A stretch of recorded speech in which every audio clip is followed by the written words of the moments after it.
দলের পক্ষ থেকে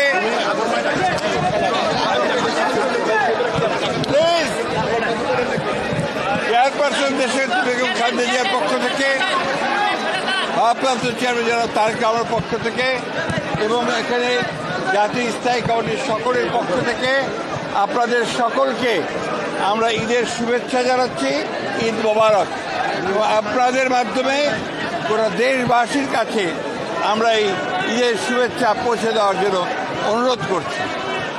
আজকে পবিত্র ঈদুল আজহাতে আমরা আমাদের দলের প্রতিষ্ঠাতা শহীদ প্রেসিডেন্ট জিয়াউর রহমান, বাংলাদেশের স্বাধীনতার ঘোষক বীর উত্তম, তার মাজার জিয়ারত করতে এসেছিলাম।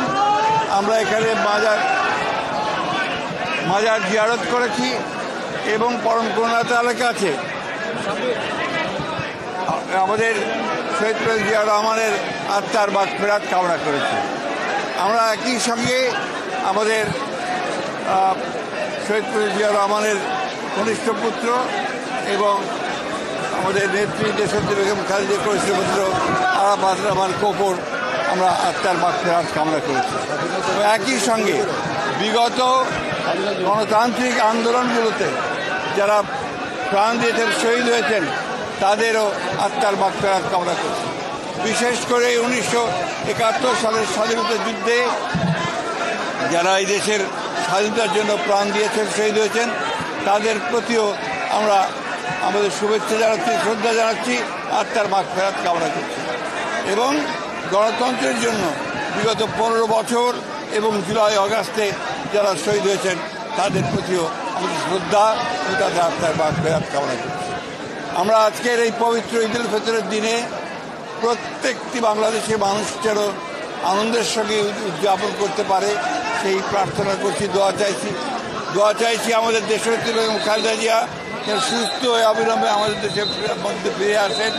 আল্লাহ তাআলার কাছে এই দোয়া চাইছি যে আমাদের নেতা তারেক রহমান তিনি যেন অতি শীঘ্র আমাদের মাঝে ফিরে আসেন।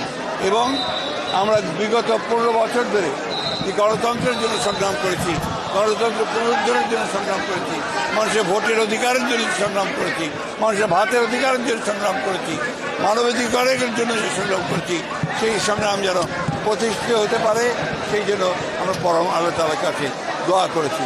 আজকের এই দিনে আমরা আশা করব যে যেই যে দায়িত্ব দিয়েছেন সে দায়িত্ব সবাই সফল হবেন এবং বিশেষ করে অন্তর্বর্তীকালীন সরকার জনগণের কাছে তাদের যে প্রতিশ্রুতি সেই প্রতিশ্রুতি তারা পালন করবেন। আমরা আমাদের দলের পক্ষ থেকেও আমরা অবশ্যই সেই প্রতিশ্রুতি পালন করব বলে আমরা শপথ নিয়েছি। আপনাদের সকলকে আবারও ঈদের শুভেচ্ছা।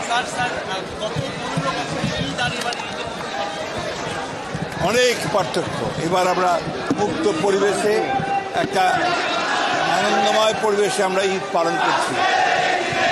ঠিক আছে।